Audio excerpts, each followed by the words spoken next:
Lo que es real es racional. Lo que es racional es real. Georg Wilhelm Friedrich Hegel. Prefacio a Principios Fundamentales de la Filosofía del Derecho.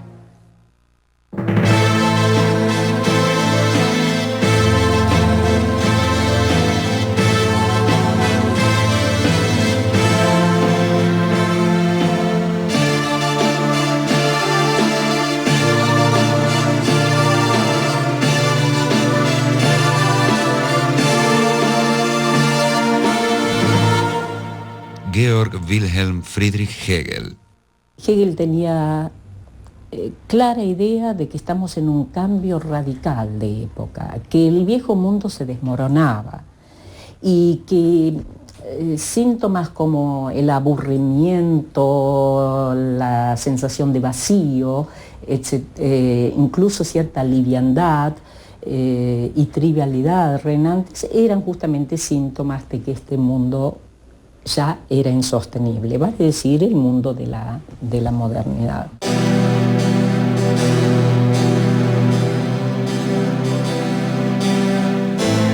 Hay un antes y un después de Hegel, y si se lo sigue discutiendo, es porque nos sigue desafiando y definiendo.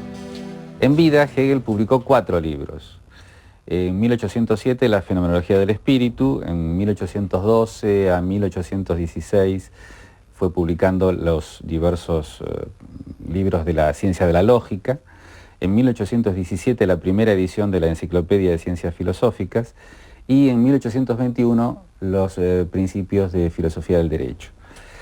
Son los libros que él publicó. Luego hay una cantidad de cursos que se publicaron póstumamente, sus alumnos lo hicieron, reuniendo los apuntes de clase, etc. Y son obras también muy importantes. Están fundamentalmente las lecciones de estética, donde, bueno, establece aquella noción de que el arte ya está muerto. Están las lecciones de filosofía de la historia universal, donde habla de la astucia de la razón, y las lecciones de historia de la filosofía, que quizás es una de las primeras historias de la filosofía filosóficas. Se lo ha criticado mucho a Hegel, se lo ha considerado como un reaccionario, porque bueno, él defendía una monarquía constitucional, que para la época era bastante avanzado el asunto.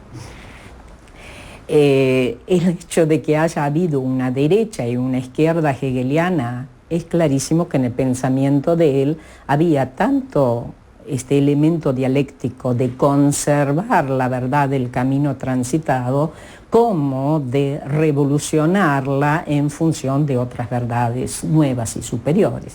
Entonces es tanto el elemento, si se quiere, de la conservación como el elemento de la innovación.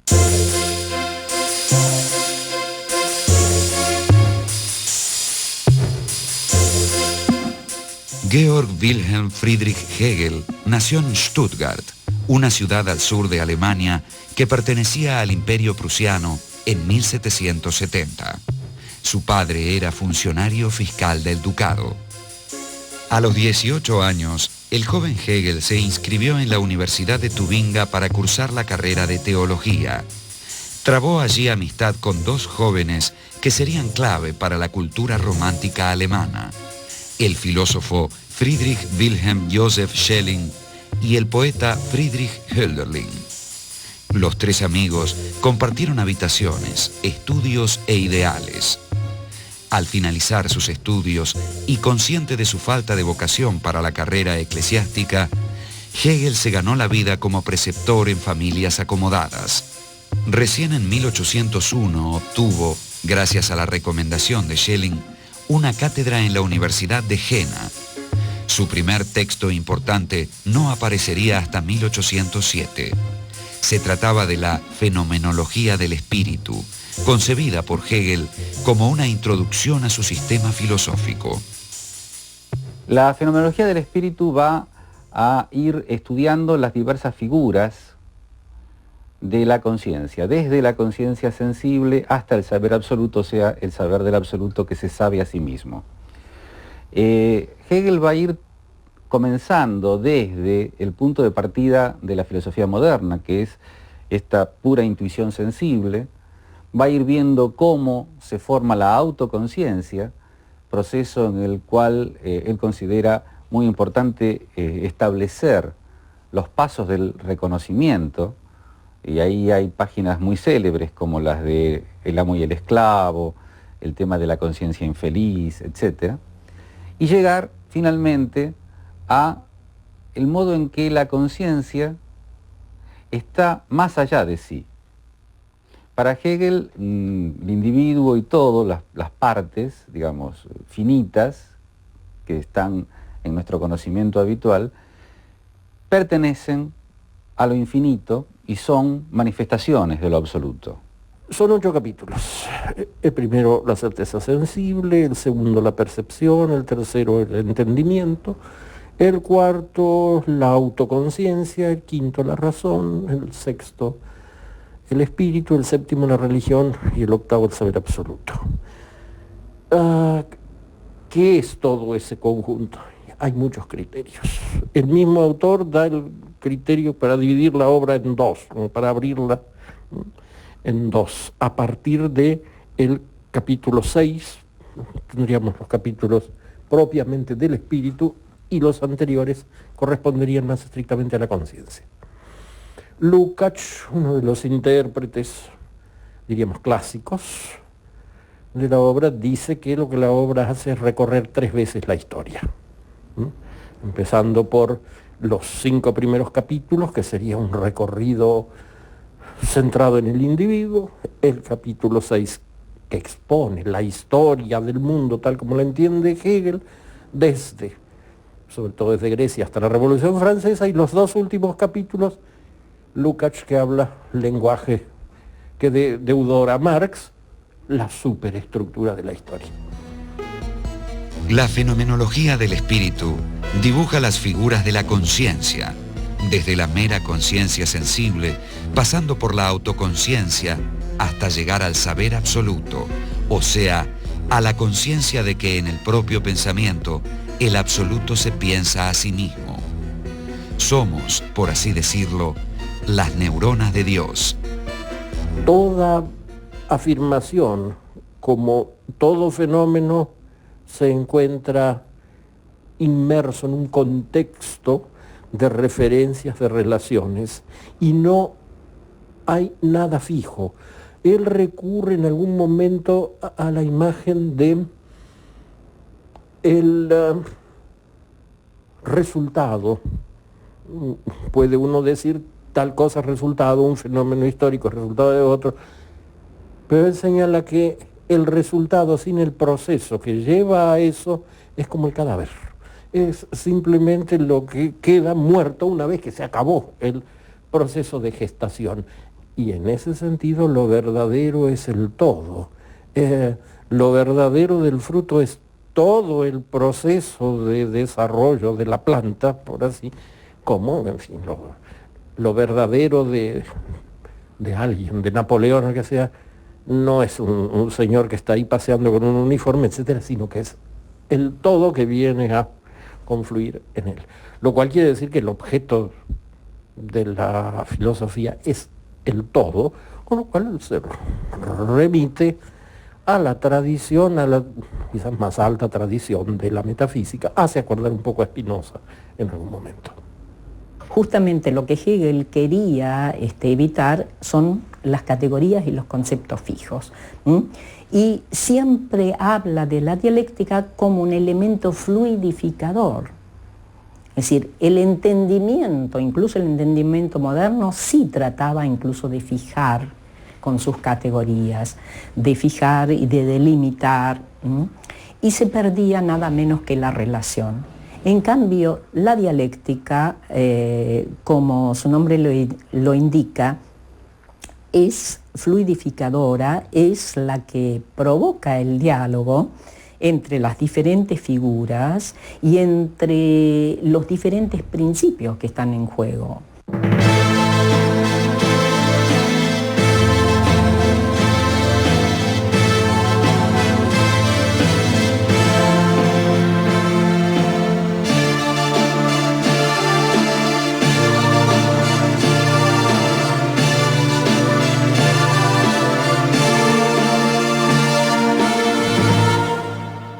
Georg Wilhelm Friedrich Hegel.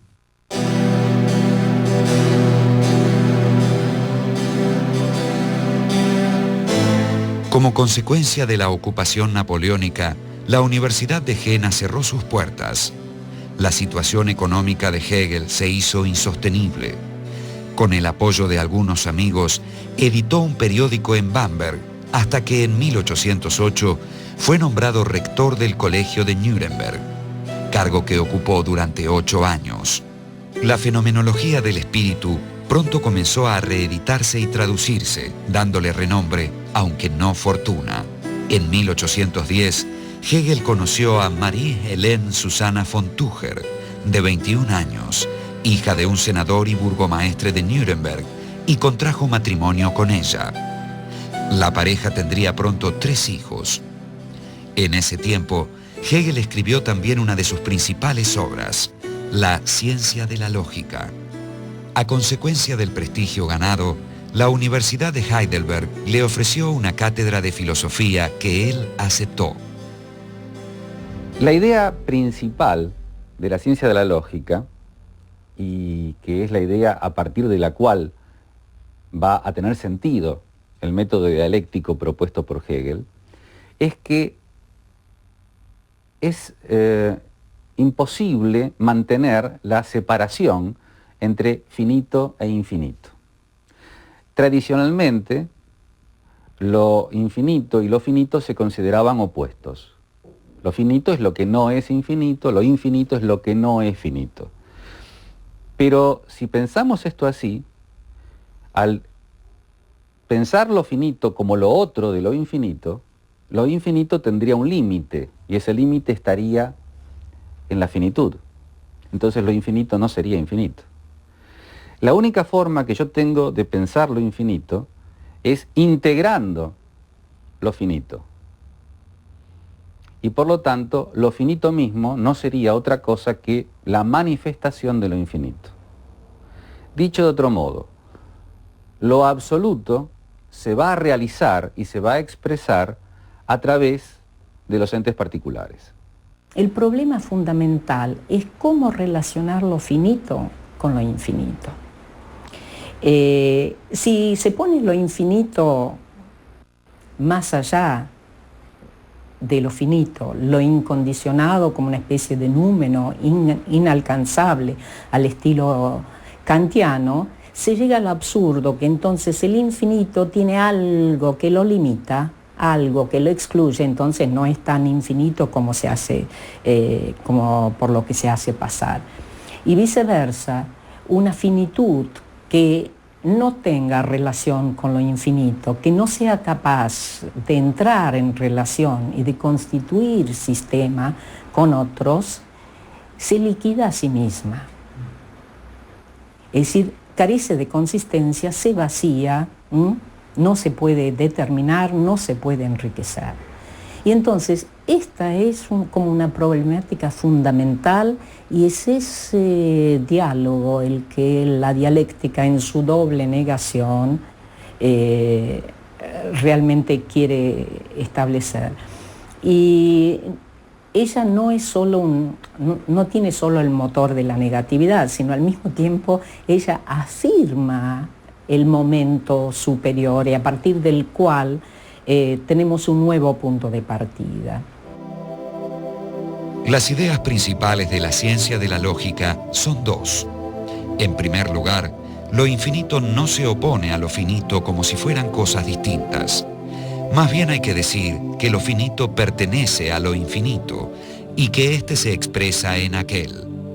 En segundo lugar, todas las categorías están íntimamente relacionadas entre sí, y el modo de su relación es lo que Hegel llamó movimiento dialéctico, según el que una afirmación o tesis supone siempre su negación o antítesis, y la diferencia entre ambas resulta superada en una síntesis que a su vez supone su negación, y así sucesivamente. Este proceso no permite al pensamiento detenerse. El movimiento dialéctico opera en la ciencia de la lógica desde el principio al fin. Hegel reacciona contra ese formalismo ese formalismo que les gustaba mucho a los autores de manuales, por ejemplo, del pensamiento marxista, y que usaban la fórmula tesis, antítesis, síntesis como una especie de fórmula sacramental, algo así como los gestos del sacerdote durante la misa o cosas por el estilo. En Hegel nunca está nítidamente presentada esa especie de ritmo de ballet, de la tesis a la antítesis, etc. Lo que sí está es la idea de que todo es en su otro y en la síntesis con lo otro. Como si se dijera, uno no es solamente eso que cree ser o eso que figura declarado en los documentos o algo por el estilo, sino que es su entorno, su historia, su mundo y la forma como eso, que es lo otro respecto de él, viene a integrarlo. Porque la realidad misma es dialéctica y entonces el pensamiento no puede adecuarse a la realidad si no es también dinámico y por lo tanto dialéctico. El problema del entendimiento kantiano, por ejemplo, es que es fijo, trata de establecer, de fijar, y la idea de Hegel es que justamente en ese sentido pierde, digamos, la realidad, porque la realidad es absolutamente fluyente. La ciencia de la lógica comienza donde termina la fenomenología del espíritu y constituye propiamente la primera parte del sistema hegeliano y una de las pocas que desarrolló en detalle. Poco tiempo después, Hegel presentó la visión general de su sistema en un libro que llevó el título de Enciclopedia de las Ciencias Filosóficas. La enciclopedia expone el sistema maduro de Hegel, el sistema tripartito, o sea, el sistema de las ciencias filosóficas. Las tres principales son la lógica, la filosofía de la naturaleza y la filosofía del espíritu. ¿En qué termina el sistema de Hegel? Porque hay que entender que esto es un proceso. Termina en una noción que es la de la idea. La idea es algo así como la síntesis dinámica y nunca terminada, siempre en infinito despliegue, de todas las determinaciones que podamos acuñar. Y esto significa que el sistema no tiene fin. Esto significa que cuando Hegel establece algún punto donde dice, bueno, hasta acá llegamos, no está diciendo que no haya despliegues ulteriores, está diciendo que la filosofía puede ver lo que ha ocurrido, lo que se ha desplegado, lo que se ha determinado hasta un punto, pero que en realidad no hay cesación del proceso. Si el proceso se detuviera, todo se caería, porque lo que realmente tiene como base el pensamiento de Hegel es que el todo, el absoluto, es este proceso, es esta dinamis, es una dinamicidad absoluta. En 1818, Hegel ocupó una cátedra de filosofía en la Universidad de Berlín. 3 años después, publicó sus Principios Fundamentales de la Filosofía del Derecho, en el que exponía con más detalles algunas ideas que ya había planteado en su enciclopedia. Quizás el último de los grandes prefacios escritos por Hegel viene a concentrarse en la afirmación que se hizo célebre, según la cual todo lo que es real es racional, así la traducción española, y lo que es racional es real, cosa que ha suscitado críticas, etc. Eso viene a condensar la idea de que no se trata de proponer al lector cómo debe estar organizado el derecho y las instituciones del derecho, la familia, la sociedad, el Estado, sino que se trata de aprender de lo que es, lo cual querría decir, se viene a constituir este discurso en el análisis de cómo es el mundo, del derecho, o como dice el otro título de la obra, del Estado, de la organización de la sociedad y del Estado. Justamente la figura de Hegel, una figura bisagra, significativa. Es decir, cierra una época que sería la modernidad, la lleva a su culminación, esta filosofía de la subjetividad autónoma, autosuficiente, confirmada por la Revolución Francesa, es decir, el yo pienso se confirma por el yo puedo, y entonces esta va a ser una marca que va a estar en Hegel, incluso la va a llevar a su exasperación. Pero abre la puerta del pensamiento contemporáneo porque justamente nos abre a la relación con el otro. Hay una frase significativa dentro de la fenomenología del espíritu donde Hegel justamente dice que solo hay una autoconciencia, es decir, un yo, un sujeto, frente a otra autoconciencia. El ingreso del otro, entonces, en la relación consigo mismo, evidentemente la hace estallar y en conflictos, pero al mismo tiempo la enriquece enormemente en ese intercambio. La importancia de Hegel en la historia de la filosofía no puede ser exagerada. Es prácticamente la filosofía en la que culmina la historia del pensamiento occidental desde los presocráticos. Trata justamente de cobijar a todos los filósofos anteriores como momentos previos de su propio sistema, y puede ser rechazada, pero muy difícilmente puede ser rechazada si aceptamos las reglas de juego. Y las reglas de juego son aceptar o suponer que el mundo de alguna manera es racional. Si el mundo es racional, es muy difícil decirle a Hegel que está equivocado.